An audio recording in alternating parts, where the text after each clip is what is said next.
fantastically shaped, almost indistinguishable in the fast-closing dark. Twin monoliths bulwarked the passage end. The gigantic stones were leaning, crumbling. Fissures radiated from the opening, like deep wrinkles in the rock, showing where earth warping, range pressure had long been working to close this hewn way. "Stop!" Norhala's abrupt golden note halted us, and again through the clear eyes I saw the white starshine flash. "It may be well—" She spoke as though to herself.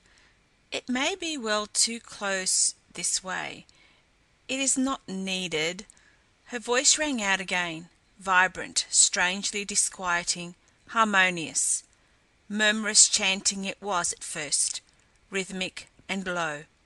Ripples and flutings, tones and progressions utterly unknown to me, unfamiliar, abrupt and alien themes that kept returning, droppings of crystal clear jewels of sound, golden tollings, and all ordered, mathematical, geometric, even as had been the gestures of the shapes, Lilliputians of the ruins, Brobdingnagian of the haunted hollow.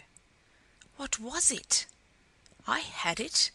It was those gestures transformed into sound. There was a movement down by the tunnel mouth. It grew more rapid, seemed to vibrate with her song. Within the darkness there were little flashes. Glimmerings of light began to come and go, like little awakenings of eyes of soft jeweled flames, like giant gorgeous fireflies. Flashes of cloudy amber, gleam of rose, sparkles of diamonds and of opals, of emeralds and of rubies, blinking, gleaming. A shimmering mist drew down around them, a swift and swirling mist. It thickened, was shot with slender shuttled threads like cobweb, coruscating strands of light. The shining threads grew thicker, pulsed, were spangled with tiny vivid sparklings. They ran together, condensed, and all this in an instant, in a tenth of the time it takes me to write it. From fiery mist and gemmed flashes came bolt upon bolt of lightning. The cliff face leapt out, a cataract of green flame. The fissures widened, the monoliths trembled, fell. In the wake of that dazzling brilliancy came utter blackness. I opened my blinded eyes. Slowly the flecks of green fire cleared. A faint lambency still clung to the cliff. By it I saw that the tunnel's mouth had vanished, had been sealed. Where it had gaped were only tons of shattered rock. Came a rushing past us, as of great bodies. Something grazed my hand, something whose touch was like that of warm metal, but metal throbbing with life. They rushed by and whispered down into silence. "Come!" Norhala flitted ahead of us, a faintly luminous shape in the darkness. Swiftly we followed. I found Ruth beside me, felt her hand grip my wrist. "Walter," she whispered. "Walter, she isn't human." "Nonsense," I muttered. "Nonsense, Ruth. What do you think she is? A goddess? A spirit of the Himalayas? She's as human as you or I." No. Even in the darkness I could sense the stubborn shake of her curly head. Not all human. Or how could she have commanded those things?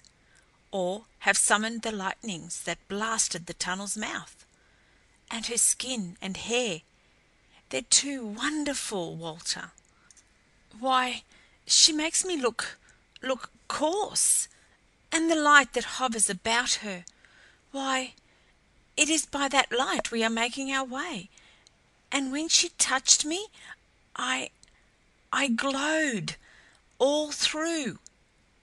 Human, yes, but there is something else in her, something stronger than humanness, something that makes it sleep," she said astonishingly. The ground was level as a dancing floor. We followed the enigmatic glow, emanation, it seemed to me, from Norhala, which was as a light for us to follow within the darkness. The high ribbon of sky had vanished, seemed to be overcast, for I could see no stars.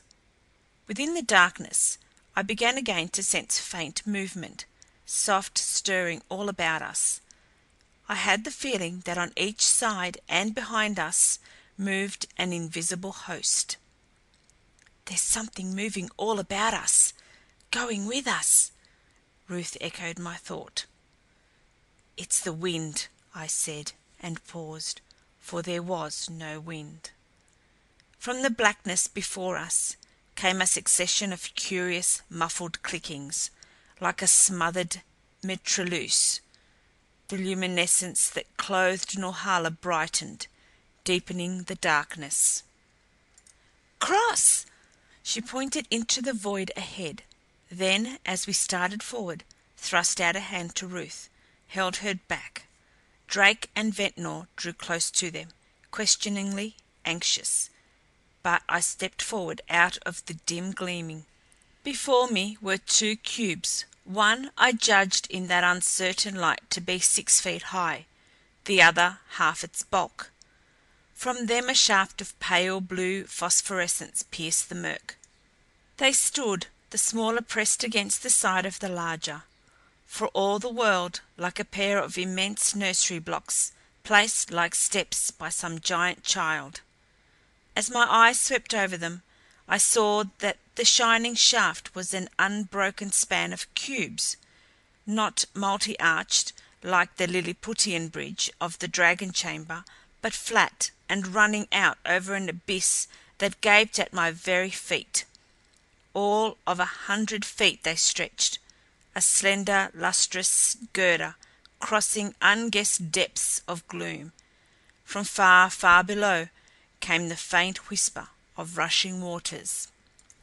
I faltered, for these were the blocks that had formed the body of the monster of the hollow, its flailing arms, the thing that had played so murderously with the armored men, and now had shaped itself into this anchored quiescent bridge.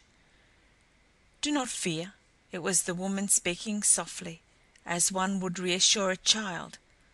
"Ascend, cross. They obey me."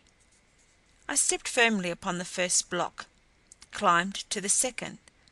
The span stretched, sharp-edged, smooth, only a slender, shimmering line revealing where each great cube held fast to the other.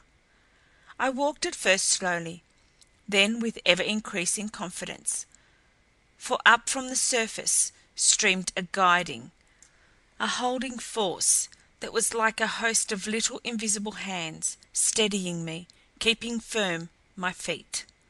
I looked down. The myriads of enigmatic eyes were staring, staring up at me from deep within. They fascinated me. I felt my pace slowing. A vertigo seized me.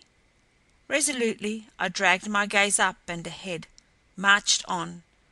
From the depths came more clearly the sound of the waters. Now there were but a few feet more of the bridge before me. I reached its end, dropped my feet over, felt them touch a smaller cube, and descended. Over the span came Ventnor. He was leading his laden pony. He had bandaged its eyes so that it could not look upon the narrow way it was treading, and close behind, a band resting reassuringly upon its flank, strode Drake, swinging along carelessly. The little beast ambled along serenely, sure-footed as all its mountain kind, and docile to darkness and guidance. Then, an arm about Ruth, floated Norhala. Now she was beside us, dropped her arm from Ruth, glided past us. On for 100 yards or more we went, and then she drew us a little toward the unseen canyon wall. She stood before us, shielding us. One golden call she sent. I looked back into the darkness. Something like an enormous, dimly shimmering rod